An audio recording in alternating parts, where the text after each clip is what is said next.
இப்போது மெய்ப்பாட்டிற்குரிய பிற நிலைக்களன் இது 1206. ஆங்கு அவை ஒரு பாலாக, பாலாகன்னு என்ன அர்த்தம்? ஒரு பிரிவாகன்னு அர்த்தம். வேற ஒன்று. ஆங்கு அவை ஒரு பாலாக ஒரு பால் உடைமை இன்புறல் நடுவு நிலை அருளல் தன்மை அடக்கம் வரைதல் அன்பு என, அதாவது கைமிகள் நலிதல் சூழ்ச்சி வாழ்த்தல் நாணுதல் குஞ்சல் அரற்று கனவு என முனிதல் நினைதல் வெறுதல் மடிமை கருதல் ஆராய்ச்சி விரைவு உயிர்ப்பு என கையாறு, கையறுன்னு இருக்கும், கையாறு இடுக்கண், கையறு தப்பு, கையாறுன்னு இருக்கணும். கையாறு இடுக்கண் பொச்சாப்பு பொறாமை வியர்த்தல் ஐயம் மிகை நடுக்கு என அவையும் உளவே அவையலங்கடையே. அதாவது ஏற்கனவே சொல்லப்பெற்ற மெய்ப்பாடுகளுடன் மேலும் 32 மெய்ப்பாடுகளை தொல்காப்பியர் கூறுகின்றார். முதலில் கூறிய மெய்ப்பாடுகள் 32ம் நாடக வழக்காகும். இப்பொழுது இங்கு கூறப்பெற்ற 32ம் உலக வழக்காகும். அதாவது உண்மன நிலையாகும்.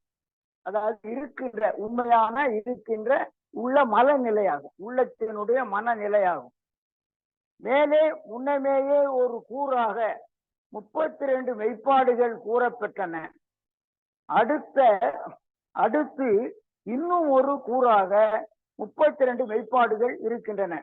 இந்த இன்னும் ஒருன்னு யாருமே எழுதுறது இல்லை. இன்னொருன்னு தான் எழுதுறாங்க. மிகப்பெரிய ஆள் அப்படிதான் எழுதினாரு. இன்னொருன்னு நூலே போட்டு வித்துட்டாரு. பிறகு நான் சொல்லி இப்ப இன்னும் ஒருன்னு நூலா போட்டிருக்காரு.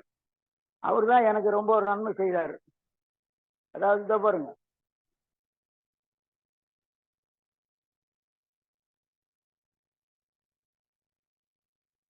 இது இப்படிதான் எல்லாரும் எழுதி கொண்டிருக்காங்க. பேராசிரியர் இருந்தாலும் சரி, அது துணை வேந்தரா இருந்தாலும் சரி, புலவரா இருந்தாலும் சரி, அறிஞரா இருந்தாலும். இன்னொருன்னா எப்படி பாருங்க, இன் ஒரு என்ன பொருள் இருக்கு? இன்னும் ஒரு தான் அதை பிரிக்க முடியும். ஒருன்னா இன்மையான, இன்மைன்னா என்ன அர்த்தம்? இல்லாமை. இன்பமானன்னு சொல்லலாம், இன்பமான ஒருன்னு சொல்லலாம், இல்லாத ஒன்றுன்னு சொல்லலாம். இல்லுக்கு இன்னும் வரும், உயிர் வந்தா இல்லு இன்னாகும். இப்படி பொருள் கொள்ளலாமே தவிர இன்னும் ஒரு வருமா? அது ஓருனாக்கா அடுத்து வர்றத வச்சுதான் சொல்லணும். அதுக்கு அடுத்து என்ன வருது? உயிர் வந்தா ஓர் அடுத்து வரணும். அந்த இன்னும் ஒரு வருது, அதுக்கு அடுத்து உயிர் வந்தா இன்னும் ஒருன்னு ஆகும். அது நமக்கு தேவையில்லை. இப்போ நாம இந்த இன்னொருன்னு எழுதுறதுக்கு தான் நாம தேவை. இன்னொரு எவ்வளவு பெரிய தவறான சொல்லுன்றதுக்காக நான் சொல்ல வர்றேன். ஒருன்னு தான் அதை பிரிக்க முடியும். அந்த அவங்க நினைக்கிற பொருள் அது இல்லை. எப்படி போட்டா சரியா வரும்? இதை பாருங்க,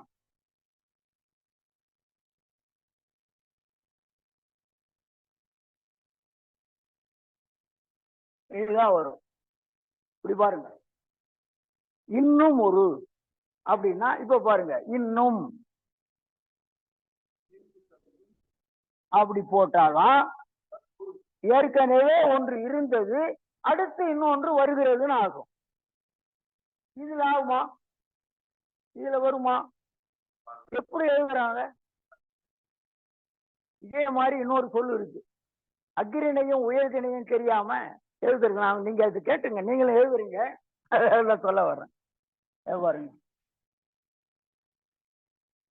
ஒருத்தர் ஒரு செயலுக்கு காரணமாயிட்டாருன்னு எழுதுறோம். அவர் தான் காரணமானார். பாருங்க,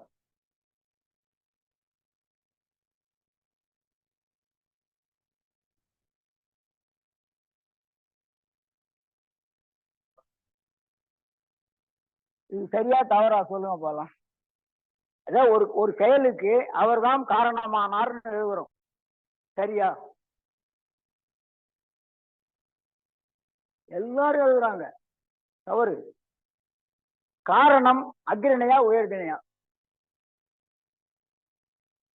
ஐயா, காரணம் என்ற சொல்லு அக்ரிணையா உயர்திணையா? அக்ரிணை தானே. அப்ப அவர் அக்ரிணை ஆயிட்டாரா? என்ன எழுதணும் தெரியல.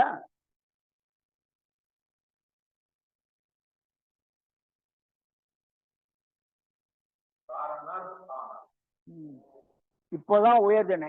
எங்கேயாவது காட்டுங்க இந்த மாதிரி.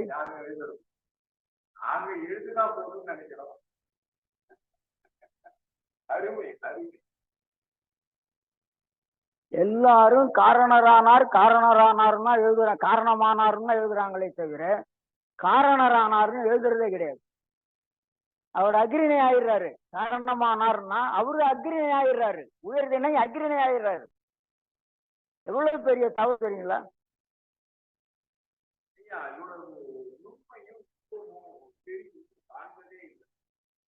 சிந்திக்கணையா எழுதும் போது நாம் என்ன எழுதுறோம், ஏன் எழுதுறோம், இது என்ன பொருளை கொடுக்கும்,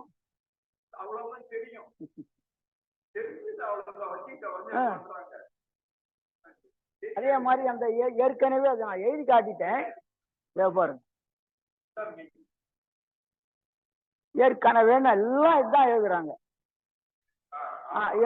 பாருங்க, ஏற்க அனவேன்னா என்ன அர்த்தம்? ஏற்க அனவேன்னா ஏற்கனவே இல்ல ஏழு கனவேன்னு கூட பிரிச்சுக்கலாம். அதோ பாருங்க, ஏழு கனவேன்னு கூட பிரிச்சுக்கலாம். இதெல்லாம் சொல்றேன், அப்படி பிரிக்கலாம். ஏழுன்னா இந்த கா வர்றதுனால இன்னும் இரா மாறும். ஏழு கனவே அப்படின்னு கூட பிரிச்சுக்கலாம். ஏற்கனவே எல்லாம். ஆனா இது ஏற்க என்று சொல்லுது. ஏற்க எனவே,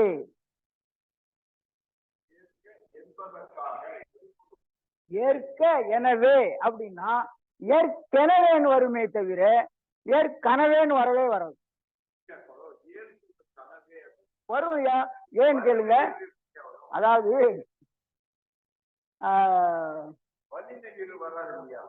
ஏன் வராது? கா வருதுங்கய்யா. கா வர்றதுனால இல்லு இராதான் மாறும். இல்ல கட்டாயம். எவ்வாறுங்க, இந்த இல்லும் இந்த இன்னும் வல்லின வந்தா இந்த இராதான் மாறும். இந்த இன்னும் இந்த இல்லும் வன்னில வந்தா இட்டாதான் மாறும். இது இது வந்து வரையறுக்கப்பட்ட இலக்கண கோட்பாடு. இதை தவிர வேற வராது. இந்த இன்னும் இந்த இன்னும் வல்லின வந்தா இராதான் மாறும்.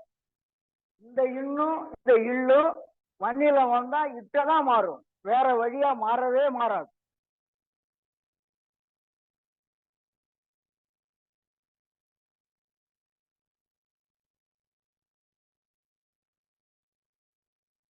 அடுத்து இப்ப அந்த 32 என்னன்றத சொல்லிடுறேன். அதாவது 32 மெய்ப்பாடுகள். 1 உடைமை, 2 இன்புறல், 3 நடுவு நிலைமை, 4 அருளல், 5 நன்மை, 6 அடக்கம், 7 வரைதல், 8 அன்பு, 9 கைமிகள், 10 நலிகள், 11 சூழ்ச்சி, 12 வாழ்தல், 13 நாணுதல், 14 துஞ்சல், 15 அரற்றுதல், 16 கனவு காணுதல், 17 முனிதல், 18 நினைதல், 19 வெறுதல், அஞ்சுதல் அர்த்தம். 20 மடிமை, 21 கருதுதல், 22 ஆராய்ச்சி, 23 விரைவு, 24 உயிர்ப்பு, 25 கையாறு, 26 இடுக்கண், 27 பொச்சாப்பு, 28 பொறாமை, 29 வியர்த்தல், 30 ஐயம் கொள்ளுதல், 31 மிகை, 32 நடுக்கம். 32 உலக வழக்கு மெய்ப்பாடுகளாகும். அந்த 32 அதாவது இலக்கிய வழக்கு, இது வந்து அது நாடக வழக்கு, இது உலக வழக்கு, அப்படி வைத்துக் கொள்ளும். இப்ப ஒவ்வொன்றாகும் இந்த 32க்கும் 32 பொருள் தனித்தனியாக சொல்றோம். ஒன்று உடைமை. உடைமைன்னா என்ன? உடைமை என்பதற்கு செல்வம் என்று பொருள். செல்வம் உடைமையால் வருகின்ற மெய்யினது வேறுபாடு ஆகும். உடைமையால் என்ன வரும்? மகிழ்ச்சி வரும், அச்சம் வரும், ஆணவமும் வரும். செல்வம் அதிகமாக சேர்ந்தால் என்னென்ன வரும்? முதல்ல மகிழ்ச்சி வரும், இரண்டாவது அதை எவனாவது அடிச்சுன்னு போடுவானோன்னு அச்சம் வரும், நான்காவது ஆணவம் வரும். சரி, அதுக்கு அடுத்து பொருள் அல்ல வரை பொருளாக செய்யும் பொருள் அல்லது இல்லை பொருள். இது திருவள்ளுவர். ஒருவன் எடுத்த பொருள் என்ன செய்யுது? அவனை பொருளுடையவனாக ஆக்குகிறது.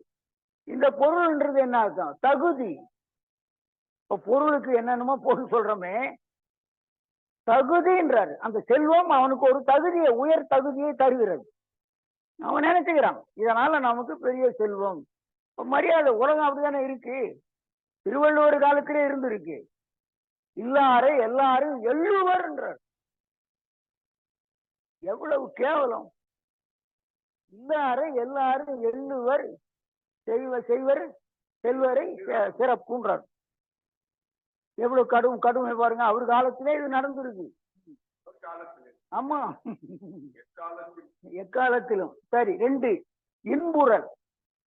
அதாவது இன்புறல் செல்வம் உடைமையால் ஏற்படுகின்ற இன்புறல் என்னும் இம்மெய்ப்பாடு, அதாவது மனமகிழ்ச்சி இன்புறலாகும். இந்த மனமகிழ்ச்சி எது? அதாவது கெடுத்து படு நான்கலம், கெடுத்து படு நன்கலம் எடுத்து கொண்டு ஆங்கு. நற்றிணை 182வது பாடல்ல ஒரு வரி.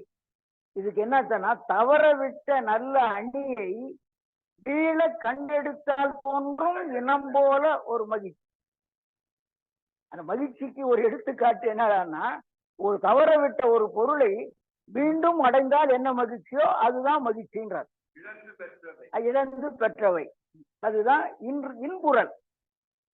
சரி, அதுக்கு அடுத்து நடுவு நிலைமை 3வது. நடுவு நிலைமை என்பது வெயில், மழை, நெருப்பு உள்ளிட்ட அனைத்திற்கும் மனம் வேறுபடாமல் ஒரு நிலையில் நின்று நடுவு நிலைமை காண்பதாகும். அதுக்குதான் நம்ம திருவள்ளுவர் சொல்லியிருக்காரு, சமன் செய்து சீர்தூக்கும் கோல் போல் அமைந்தொருவால் போடாமை சான்றோர் கனி. இது திருக்குறள் 114. அருளல். அருளல் அல்லது என்பது தன் மக்கள், தன் சுற்றத்தார் இவரை காத்தல். பாருங்க, அருளால் அதற்கு வேண்டிய உள்ளத்தின் குறிப்பு ஒரு மெய்ப்பாடாகும். அவருக்காக அதாவது இரங்கல், வருந்துதல் உள்ளிட்ட மெய்ப்பொருள்கள் அதன் மெய்ப்பாடாகும். அதாவது தன்னுடைய சுற்றத்தாரை அதாவது காக்கிறதுக்காக, அவர்களை வாழ வைப்பதற்காக இவன் படுகின்ற துன்பம், இன்பம் இவையெல்லாம் அருளலாகிறது. சரி, காணுங்கால் காணேன் தவறாய காணாக்கால் காணேன் தவறல்லவை. இது இதுல 1286வது குறள். என் கணவனை கண்டு கொண்டிருக்கும் போது அவரது குற்றங்களை காண்பதில்லை, அவரை காணாத போது அவரது குற்றத்தை தவிர வேறொன்றும் காண்பதில்லை. அவர் இருக்கும்போது அவன் செய்த தவறு தெரியலையாம், ஆனா அவன் இல்லாத போது அவன் தவற்றை தவிர அவன் தெரியலையாம். இது ஒரு தலைவி சொல்லுகிறாள். சரி,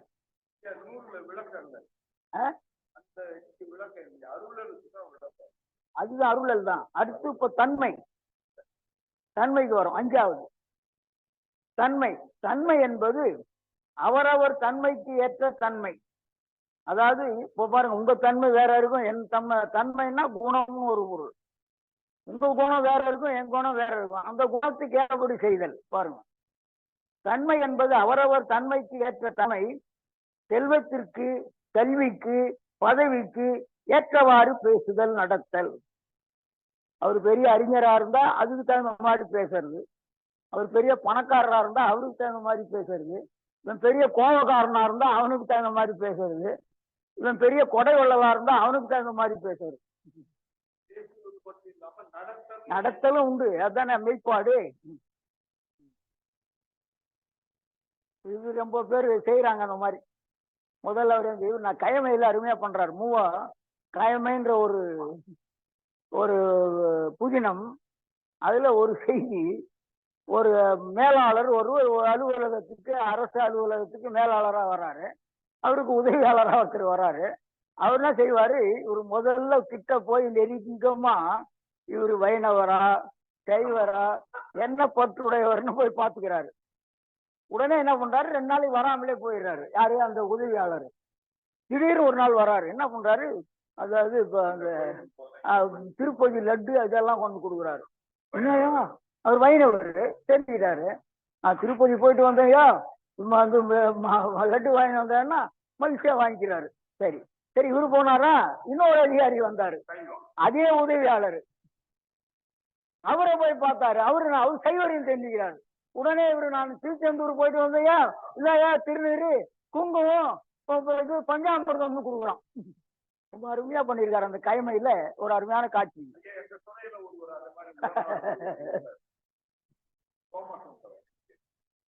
அதாவது அதாவது எப்படி அவங்க ஆளுக்கு தெரிஞ்ச மாதிரி நடிக்கிறது.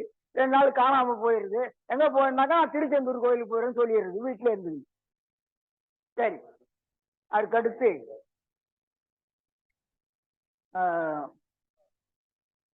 அப்புறம் வயலை கொடியின் வாடிய மருங்கில் உழவல் ஊர்தி வயலை பார்ப்பான். இது புறநானூற்றுல 305வது பாடல். அதாவது வயலை கொடியினை போல் வாடிய இடையினை உடையவரையும், வருத்தத்தால் மெல்ல நடக்கின்ற நடையையும் இளமையையும் உடைய பார்ப்பான் இரவில் அரண்மனையில் உள்ளே புகுந்து அரசனிடம் போரை தவிர்க்க சொல்லிய சொல்கள் சிலவே. இவற்றை கேட்ட மன்னன் பகைவர் மதிலை கைப்பற்ற வைத்திருந்த ஏணி, அதாவது கதவுக்கு பின்னால் வலிமை கூட்டுவதற்காக உள் வாயிற்படியில் தரையில் ஊன்றுகின்ற மரம், ஒரு வகை தாழ்பால், இவை இரண்டும் நீக்கப்பட்டன. ஒண்ணு இல்ல, ஒருத்தர் ஒரு மன்னனுக்கும் இவனுக்கும் சண்டை நடக்க போகுது. உடனே ஒரு பார்ப்பான் என்பவர், இந்த பார்ப்பான் இல்லை, அதாவது அவர்களுக்கு இடையில் வேலை பார்ப்பவர், ஏதாவது துணை இருப்பவர் தான். இரவு வர திடீர்னு அந்த மன்னங்கிட்ட போய் என்னமோ பேசணும்.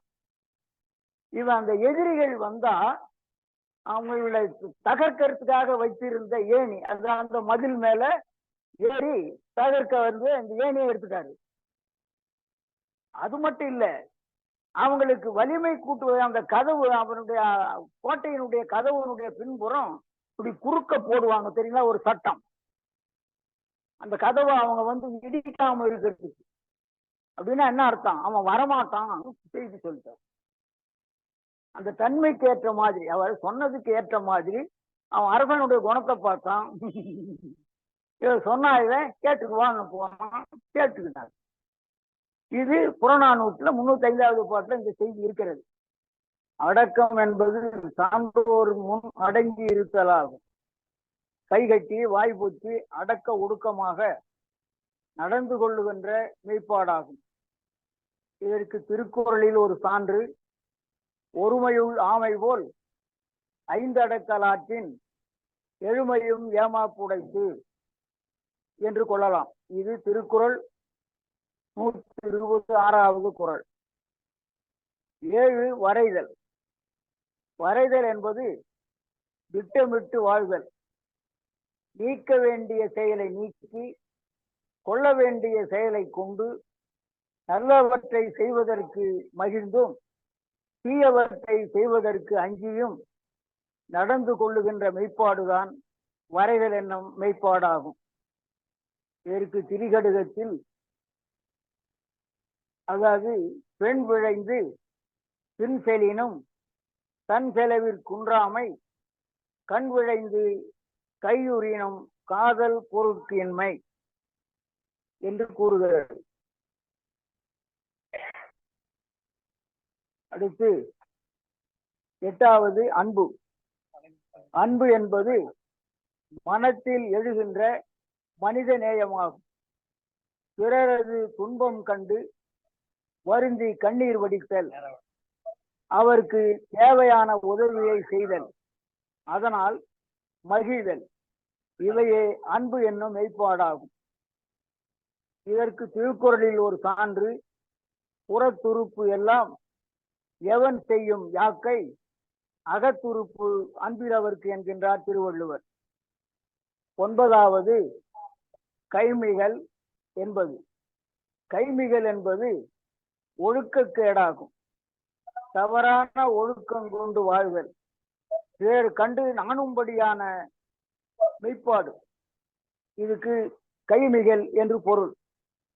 இதற்கும் திருவள்ளுவர் ஒன்று சொல்லுகிறார். அதாவது குணநிலனாய் குற்றம் பலவாயின் மாற்றார்க்கு இளன் ஆம் ஏமாப்புடைத்து என்பது 868வது குறள். நற்குணம் இல்லாதவனாகவும் பல குற்றங்கள் நிறைந்தவனாகவும் எந்த துணையும் இன்றி இல்லாதவனாகவும் இருக்கின்ற இந்த பாதுகாப்பு நிலையே பகைவர்க்கு அவனை வெல்ல எளிதாக ஆகிவிடும் என்கிறார். அடுத்து 10வது நலிதல். நலிதல் என்பது தான் மெலிதல், தனது வலி அறிதல், வலி அழிதல் என்கிறார் நாவலர் சோமசுந்தர பாரதியார். மற்றவரெல்லாம் மேலே சொன்ன அமைந்திருக்கும் போது நலிதல் மற்றும் படற்கை நிலையில் அமைந்திருக்குமா என்று கேட்கிறார். அதற்கு பகை நலிய பாசறை உள்ளான் என்பது நெடுநல்வாடையில் ஒரு வரி. 11 சூழ்ச்சி. சூழ்ச்சி என்பதற்கு சுழற்சி என்பதுவே பொருள். சூழ்ந்திருந்து கலந்து செய்தல் சூழ்ச்சி. இங்கு மனம் தடுமாறும் நிலையே சூழ்ச்சி என்னும் மெய்ப்பாடாகும். சூழ்வார் கண்ணாக ஒழுகலான் மன்னவன் சூழ்வாரை சூழ்ந்து கொளல், இது திருக்குறள் 445. நன்மையை விளைக்கின்றவற்றை எடுத்து கூறுகின்ற அறிஞரையே உலகத்தார் மதிப்பதனால் தலைமை தாங்குபவர் அறிவிலும் அகவையிலும் முதிர்ந்தவரை தேர்ந்தெடுத்து துணையாக வைத்துக் கொள்ளுதல் வேண்டும் என்கிறார் திருவள்ளுவர். அடுத்து 12 வாழ்த்தல். வாழ்த்தல் என்பது தன்னை பிறர் வாழ்த்தலாகும். தன்னை பிறர் வாழ்த்தும் பொழுது உண்டாகின்ற உள்ள கிளர்ச்சி, பிறரை தான் வாழ்த்தும் போது உண்டாகின்ற உள்ள கிளர்ச்சி ஆகிய இவையே வாழ்த்துதல் மெய்ப்பாடாகும். வாழியாதன் வாழி என்பது 500 ஒரு முதல் பாடல். எங்கோ வாழிய குடுமி என்பது புறநானூற்றில் 9வது பாடல். வாழ்த்துதலும் வாழ்த்துதல் தான். 13வது நாணுதல். நாணுதல் என்பது வெல்குதலாகும், அதாவது வெட்கப்படுதல். பிறர்க்கு புலப்படுமாறு நாணுதல் என்பதுவே நாணுதல் என்னும் மெய்ப்பாடாகும். பிறர் படியும் தம் படியும் நாணுவார் நானு குறைபதி என்னும் உலகு, திருக்குறள் 1015.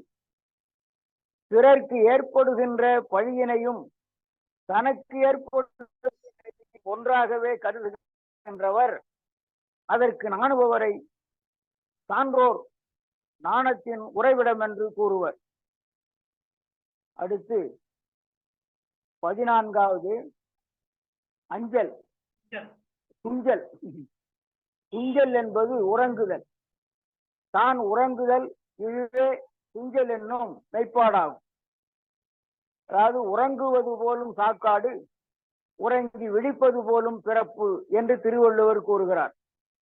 தன்னிலை மறந்து உறங்குவதனை போன்றதுதான் சாக்காடு அல்லது இறப்பு. உறங்கி விழிப்பதனை போன்றதுதான் பிறப்பு. பிறப்பும் துன்பமானது அன்று, இறப்பும் துன்பமானது அன்று, இரண்டும் ஒன்றே என்கிறார். அது ஒரு 14 முடிவு.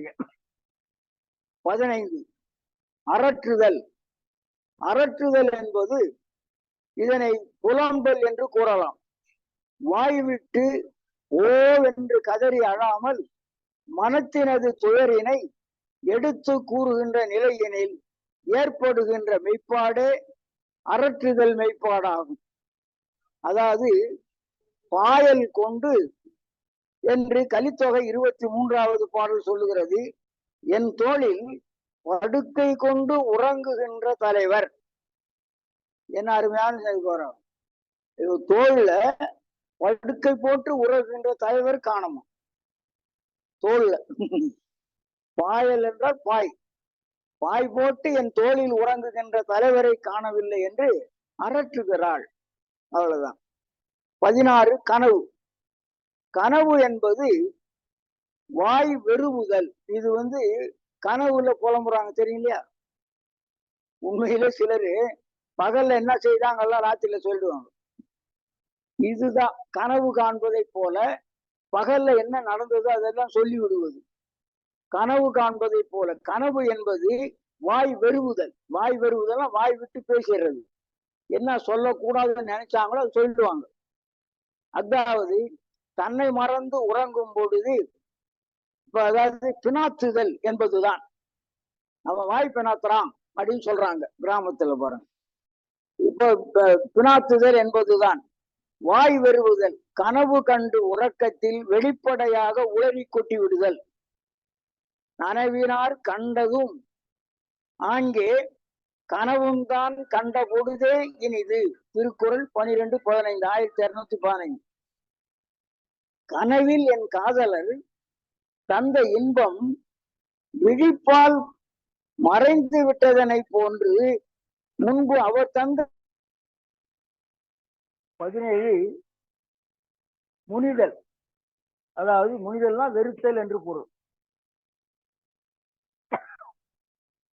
முனிதல் என்பது வெறுத்தலாகும். துரத்தலும் கூறலாம். அன்பும் அருளுமின்றி, அதாவது எதனையும் கருதாமல் அனைத்தையும், அதாவது அந்நாள் அனைத்தையும் வெறுத்து ஒதுக்குதல். அதாவது எதுவுமே தேவையில்லை என்று வெறுத்து ஒதுக்குவதுதான் முனிதல். அப்படி முனிந்தவர் தான் முனிவர். எதையும் அனைத்தையும் துறந்தவர் தான் துறவு. துறவர், துறவன், துறவி. காலை எழுந்து கடுந்தேர் பண்ணி வாலிழை மகளிர் கழி சென்ற மல்லல் ஊரன் வெள்ளினன் பெய்தன மறுவரும் திருவர் தாயே தெருவது அம்மை திணை பிறத்தல்லே. இது குறுந்தொகையில 45வது பாடல். ஆலங்குடி மருதனார் பாடுகிறார். தலைவன் பரத்தை உறவாலே தலைவியை மறந்திருந்தான். தலைவன் வாயில் அனுப்பியிருந்தான்.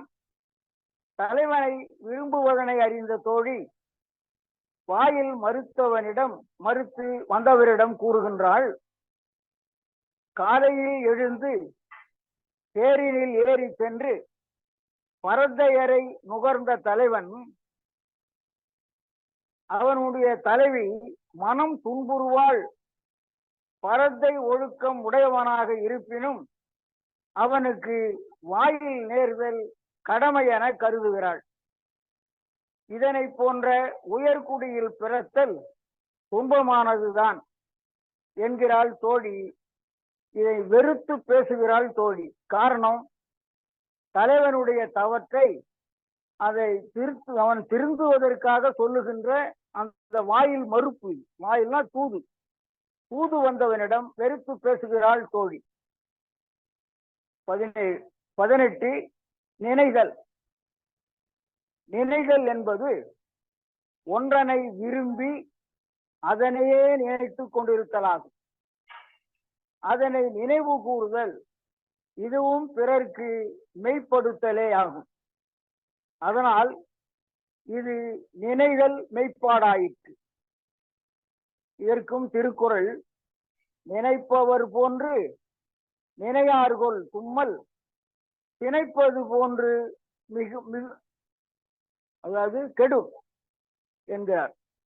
தும்மல் தோன்றுவது போல் இருந்து அடங்கி விடுவதனை நினைத்தால் தலைவரும் நினைப்பது போலிருந்து நினைக்காமல் இருந்து விடுகிறார் போல் இருக்கின்றது என்று தலைவி நினைந்து புலம்புகின்றாள். அதாவது தும்மல் வருகிறது, ஆனால் தும்மல் வருவது போன்று இருந்து நின்று விட்டது. இதற்கு ஒரு காரணம் சொல்றார். ஓ, தலைவனும் இப்படித்தான் நம்மை நினைப்பது போல் நினைத்து மறந்து விடுகிறான் போல் இருக்கும் என்று. பிறகு 19 வெறுதல். வெறுத்தல் தான்.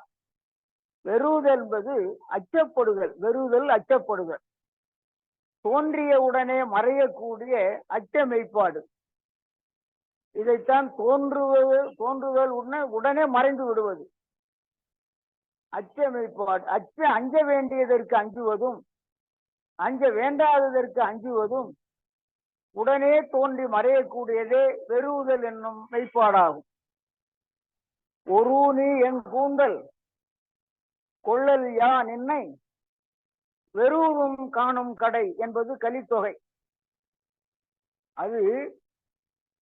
அதாவது வெறுதலுக்கு ஒரு செய்தி சொல்றார்.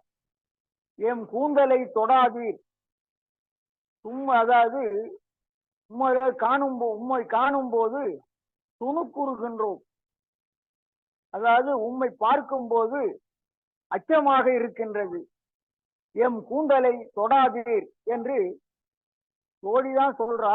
தலைவனுடைய கூந்தலை தொடாதேன்னு பொருள். அடுத்து மனைவி, அடிமை, மடிமை. ஏன் அதை சொல்றா? தொடாதேன்னு சொல்றதுக்கு காரணம் என்ன? நீ பரத்தை வீட்டுக்கு போயிட்டு வந்திருக்கிற அப்படின்னு சொல்றதுனால இனிமே போகாதே என்பதுதான் அதனுடைய பொருள். 20 மடிமை. மடிமை என்பது சோம்பல்.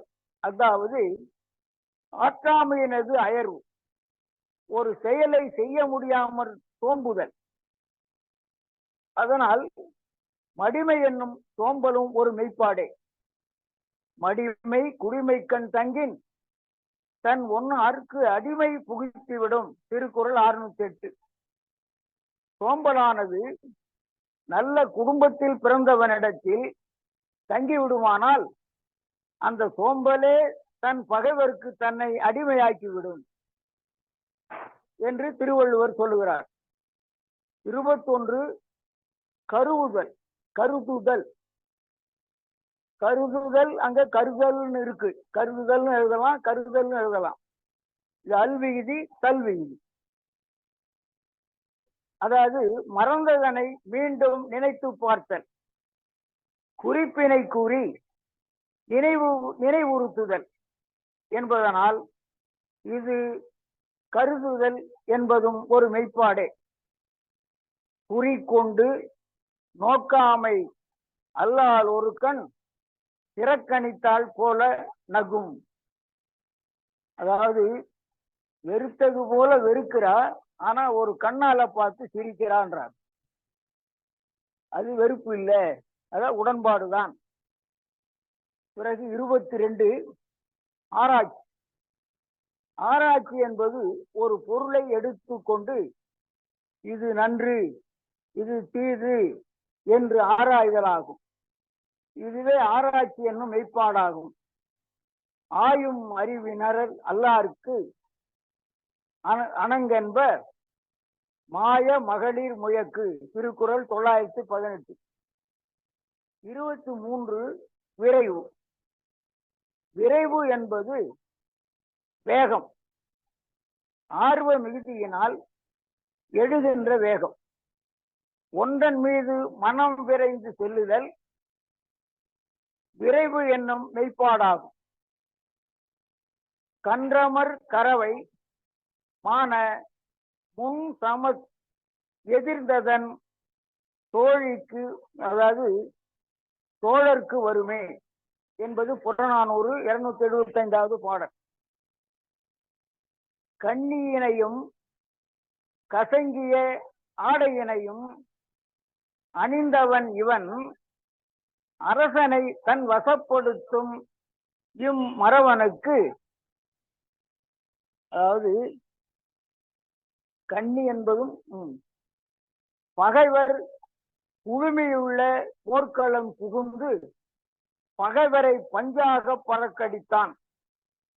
வேலேந்தியுள்ள இவனை பார்த்து எதிரிகள் கலங்கினர், நடுங்கினர், தடுத்த நிறுத்த முனைந்தனர்.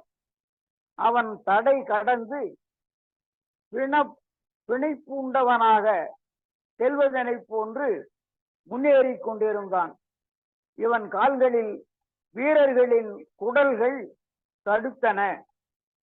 கன்றை நினைத்து கொண்டு கடிய வேகத்துடன் ஓடுகின்ற பசுவினைப் போல முன்னே சென்று பகைவரால் சூழப்பட்டிருந்தான். சோழனை காப்பாற்றினான். அதாவது ஒரு போர்க்களத்தில் தன்னுடைய படையை சேர்ந்த ஒரு வீரனை பகைவர்கள் சூழ்ந்து கொண்டு தாக்குகின்றனர். இவன் படாத பாடுபட்டு இவனும் அடிபட்டு ஓடுகின்ற பொழுது பகைவர்களுடைய செத்தவர்களுடைய குடல் காலில் தடுக்கிறது. அதனையும் கடந்து போய் தன் உடன் வந்த வீரனை காப்பாற்றினான் என்பதுதான் இந்த செய்தி. அடுத்து 24 உயிர்ப்பு. உயிர்ப்பு என்பது பெருமூச்சு. தான் கருதிய பொருள் தனக்கு கிடைக்காத போது விடுகின்ற பெருமூச்சாகும். இதுவே உயிர்ப்பு என்னும் மெய்ப்பாடாகும். அதாவது பானாட் பள்ளி யானையில் உயிர்த்தேன் உள்ளம் இன்னும் தன்னுடையதுவே. குறுந்தொகையில 142வது பாடல். இது கபிலர் பாடி இருக்கிறார். இயற்கை புணர்ந்து நீங்கும் தலைவன் சொல்லியது. தலைவியிடத்தில் இன்பம் அனுபவித்தார். அதுக்கு அடுத்து அவர் பாராட்டார். அதாவது என் உள்ளமானது, அதாவது யானையினது பெருமூச்சு விட்டார் போன்று விம்மி அவளிடத்திலேயே செல்வதாய் இருக்கின்றது. இன்பம் துய்த்தாரு, எழுந்து வந்துட்டாரு. இருந்தாலும் மறுபடியும் அவகிட்ட போகணும்ன்ற எண்ணம் தான் எனக்கு ஏற்படுகிறது. அவளிடத்திலேயே செல்வதாய் இருக்கின்றது. துணையினது மலர்களை பறித்து மாலையாக்கி சூடிக்கொண்டு, அதாவது திணைப்புணத்தில் வந்து படுகின்ற கிளிகளின் கூட்டத்தை விரட்டுபவளாகிய மலர் போன்ற கண்களை கொண்ட பேதை அவள் என் நிலையை அவளும் அறிந்ததாக தெரியவில்லையே என்று வருந்துகின்றான் தலைவன். இது 24வது மெய்ப்பாடு. 25வது மெய்ப்பாடு கையாறு. கையாறு என்பது தன் பயம் இழத்தல், அதாவது தன் நிலை அறிந்து போறது. கை வரும் சிறுமை, ஆறு நெறி, சிறு நெறி, அதாவது செய்வது அறியாது செயலற்றிருத்தல். இதுவே கையாறு என்னும் மெய்ப்பாடாகும். அதாவது கொடி நிறை முன் கையாள் கையாறு கொள்ளாள் கடிமனை காத்தோம்ப வல்லவள் கொல்லோ. இது கலித்தொகை 23வது பாட்டு. அடுத்து 26வது இடுக்கண். இடுக்கண் என்றாலே துன்பம்.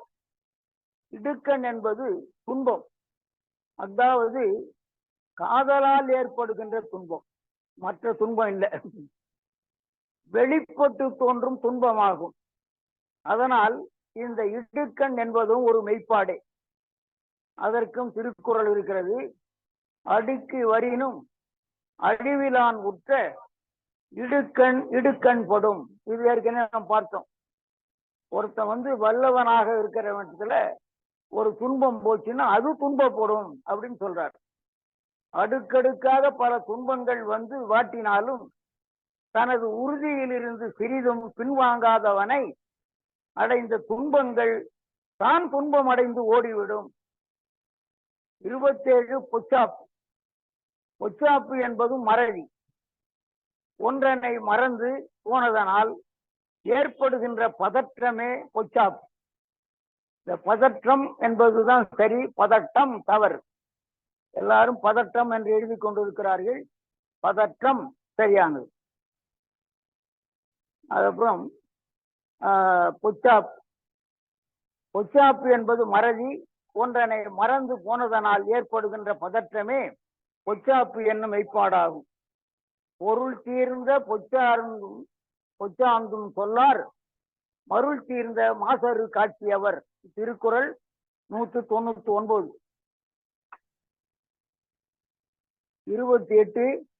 பொறாமை. பொறாமை என்பது தன்மேல் பிறர்க்கு உண்டாகின்ற பொறாமை. தனக்கு ஏற்பட்டுள்ள ஆக்கம் முதலாயினவற்றை கண்டு, ஆக்கம்னா செல்வம், சொத்து, பொருள் எது ஒன்னா சொல்லலாம், ஆகி வருவதெல்லாம் ஆக்கம். அது ஆகி வருவது எப்படின்னா நாம் உழைத்து சம்பாதிப்பது தான் பொருள். திருவள்ளுவருடைய கொள்கையில ஒரு பொருள், ஒரு சொத்து ஒன்று அவனுக்கு வருகிறது என்றால் அது அவன் உழைத்து கொண்டு வருவதுதான். அதனால அது ஆக்கம்னு பேர் வச்சிருக்காரு. ஆக்கம்னா ஆகி வருவது, ஆக்கி வருவது. சரி, அடுத்து பிறருக்கு உண்டாகின்ற பொறாமை அது அவாவுறு. அதாவது ஆக்கம் முதலாயினவற்றை கண்டு அவாவுறுதல், அதாவது பேராசை கொள்ளுதல். அதுதான் பிறர் தன் மீது பொறாமை கொள்ளும் மெய்ப்பாடே பொறாமையாகும். அழுக்காரி என ஒரு பாவி திருச்செற்றி தீயூழி உய்த்துவிடும். திருக்குறள் 168. பொறாமை என்னும் பெரும் கொடுமை இருக்கின்ற செல்வத்தினை ஒழிப்பதுடன் தீய வழியினில் செலுத்திவிடும். இருக்கிற செல்வமும் போயிடும், தன்னையும் தீய வழியில் செலுத்திவிடும் என்பதுதான் பொறாமையினுடைய வேலை. 29. வியர்த்தல். வியர்த்தல் என்பது நாணுதலாலும் நடுக்கத்தினாலும் உடலில் வியர்த்து கொட்டுதல். வியர்த்தல் என்னும் மெய்ப்பாடாகும். அதாவது புல்லென வாங்கே புறம் வேறார் காலம் பார்த்து உள்வேற்பர் ஒள்ளியவர். இது திருக்குறள் 487. அறிவாற்றல் மிக்க சான்றோர் பகைவர் தமக்கு தீமையை செய்யும் போதும் சினத்தை வெளிப்படையாக காட்ட மாட்டார்கள். வெல்லுதற்கரிய காலம் வரும்போது வென்று விடுவர். அதுதான் சான்றோருடைய வேலை. ஒருத்தன் தீங்கு செய்தான்னா உடனே அவனுக்கு தீங்கு செய்யாமல் அது காலம் வரும்போது பார்த்து அதுக்கு வேண்டிய வேலையை செய்து விடுவார்கள். மறுபடியும் வென்றதுன்றது இல்லை, அதுக்கு வேண்டியதை செய்து விடுவார்கள். ஆனால் காலம் பார்த்து இருப்பார்கள். அடுத்து 30. ஐயம். ஐயம் என்பது அதுவோ அல்லது அத்தோ இதோ, அதுவோ இதுவோ சொல்லலாம். அத்தோ இதோ தான் சரியானது என்று தெளிவு பெறாமல் ஐயுறுதல். எது என்று துணிவு பெறாமை, ஒரு பொருளின் மீது ஒரு காட்சி எழுதல், காதல் மிகையினால் கடுத்தல் ஐயம் என்னும் மெய்ப்பாடு தோன்றும். அதாவது இதுவா அதுவா, அதான் ஏற்கனவே நாம் வருவோம். அதாவது தலைவி மேல அன்பு அதிகமா இருக்கிறதுனால ஒரு தூணை பார்த்தாலும் காதலியை போல் செய்வது, காணுவை எல்லாம் அவையே போற, அதுதான் அந்த நிறை. அணங்குகொள் ஆய்மையில் கொள்ளோ கனங்குழை மாதர்கொள் மாலும் என் நெஞ்சு. இது 1081வது குறள். வல்லமை வாய்ந்தவளா, ஆடும் அழகினை உடைய மயிலா, காதணி அடிந்த காரிகையா, அவளிடத்தில் என் நெஞ்சு சென்று விட்டதே என்று மயங்குகின்றான் தலைவன். 31. மிகை. மிகை என்பது செருக்கு அல்லது ஆணவம். இது கல்லாமையாலும் செல்வ மிகுதியாலும் இளமை துடிப்பினாலும் உடல் வலிமையினாலும் எழுகின்றதாகும். அதனால் மிகை ஒரு மெய்ப்பாடாகும். காதலால் வருகின்ற நிறை அழிவு செருக்கூற்று பேசுதல். மிகுதியான் மிக்கவை செய்தாரை தாம் தம் தகுதியால் வென்று விடல் என்கிறார் திருவள்ளுவர் 150. அவன் ஆணவப்பட்டு எதுனா செய்தா கூட நீ உன்னுடைய தகுதியால் அவனை வெல்லுன்றார் திருவள்ளுவர். போட்டு அடுத்து 32. அதுக்கு ஆணவத்தால் பிறர் தமக்கு கெடுதலை செய்திருந்தாலும் நாம் நம்முடைய பொறுமை குணத்தினால் அவரை வென்று விடுதல் வேண்டும் என்கிறார். 32 நடுக்கம்.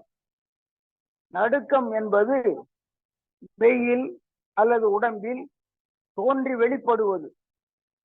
மன நடுக்கம் கொள்ளுதல் அது அன்பு அச்சம் உள்ளிட்டவையினால் தோன்றுவதாகும்.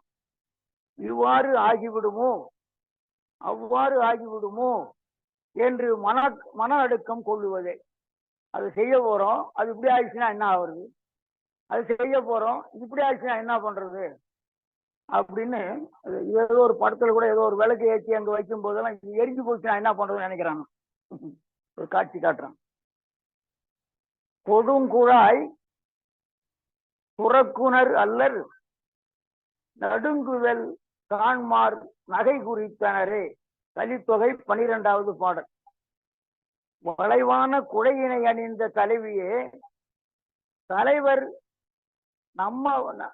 நம்மை விட்டு பிரிந்து போகின்றவர் அல்லர்.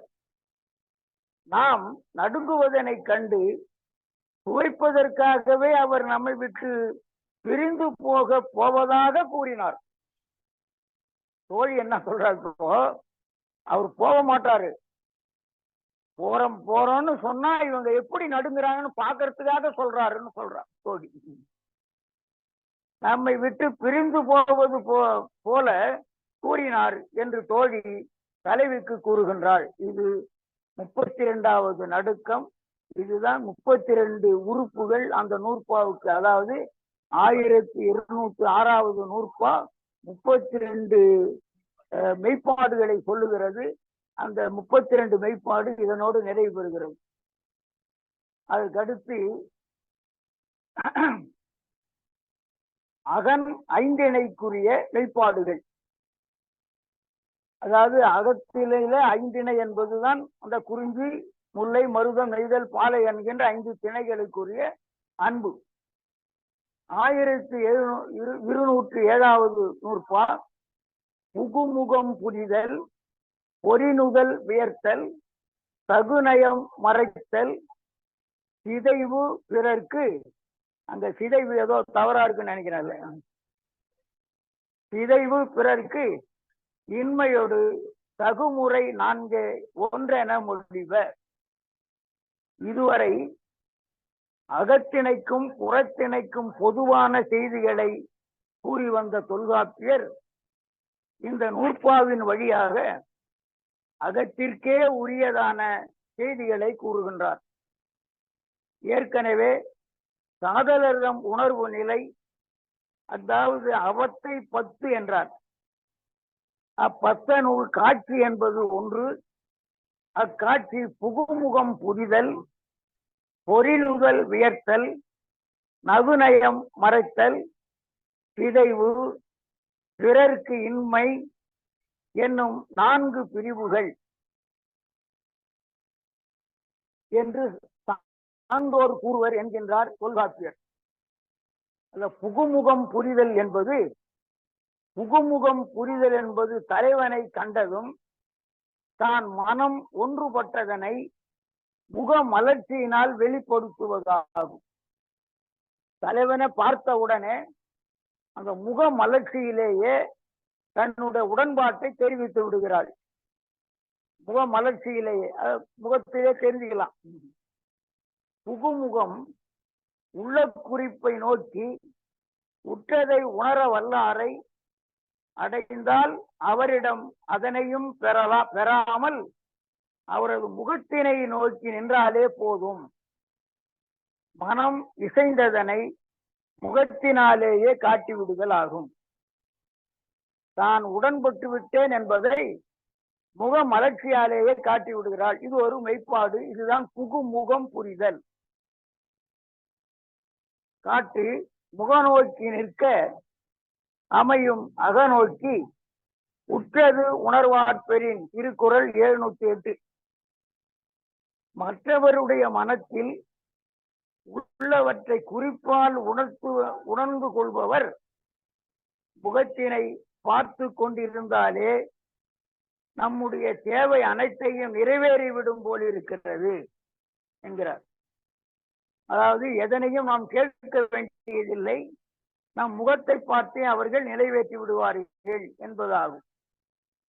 அவன் நோக்கில் நான் சென்று புகுதற்கு விரும்புதல், இந்த நிலையானது தலைவனும் தலைவியும் எதிர்பட்டதும் உண்டாவதாகும்.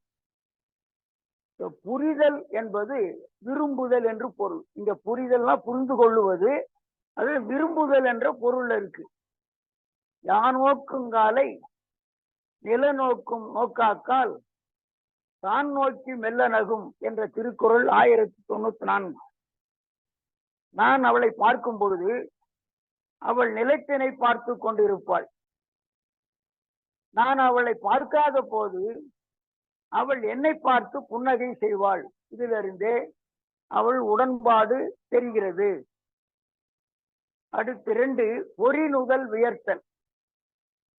தலைவனை கண்டதும் உண்டான நாணத்தினால் நெற்றியில் முத்து முத்தாக வியர்வை துளிகள் தோன்றுதலாகும். தலைமகன் தன்னை நோக்கிய போது அச்சமும் நாணமும் ஒரே நேரத்தில் வந்தடைவதனால் நெற்றியில் வியர்வை அரும்புதலாகும். அதாவது பெரும் புகழுக்கேற்ற உற்ற நின் விரை நுதல் பொறிவியர் உருவழி மாற்ற திருவரை திறவென அகம் 136. இது பெரும் புழுக்கத்தினால் ஏற்பட்ட பிறை போன்ற நெற்றியிலே உள்ள புள்ளிகளை போன்ற வியர்வை இப்பொழுது வரும். காற்றினை ஆற்றுவதற்கு இப்பொழுது அந்த நெற்றியை, அதாவது கவிதலை விட்டு காட்டுவாயாக என்பது குறியீடு. இப்ப கவுதுன்னு இருக்காத, நிமிந்து நெற்றியை காட்டு என்பதாகும். 3, புகுநயம் நகுநயம் மறைத்தல். வேறு அன்பினது வெளிப்பாட்டினால் உண்டான நகையினை வெளிக்காட்டி கொள்ளாமல் மறைத்து கொள்ளுதலாகும். பொறிநுதல் வியர்த்தல் பின்னர் தலைவனிடத்தில் தோன்றிய குறிப்புகளால் அக்குறிப்புகளுக்கு காரணமாகிய, அதாவது நயனுடைய மனத்தில் தோன்றியதனால் அக்குறிப்புகளுக்கு காரணமாகிய நயனுடைய மனத்தில் தோன்றிய, அதாவது அந்த தலைமகளுக்கு சிரிப்பு தோன்றினாலும் சிரிக்காமல் நிற்கலாகும். சிரிப்பு வருது, ஆனாலும் சிரிக்காமல் இருக்கிறாள். அதுதான் அது. அடுத்து நம் முகை மொக்குள் உள்ளது நாற்றம் போல் பேதை, நகை மொக்குள் உள்ளது ஒன்று உண்டு. திருக்குறள் 1274.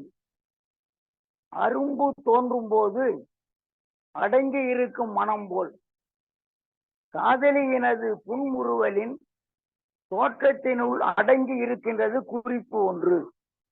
எப்படி அரும்புக்குள்ள மலர் அது மனம் அடங்கி இருக்கிறதோ, அதை போல் அவள் குறிப்புக்குள் ஒரு நல்ல குறிப்பு அவளுடைய சிரிப்புக்குள் இருக்கிறது. 4, சிதைவு பிறர்க்கு இன்மை.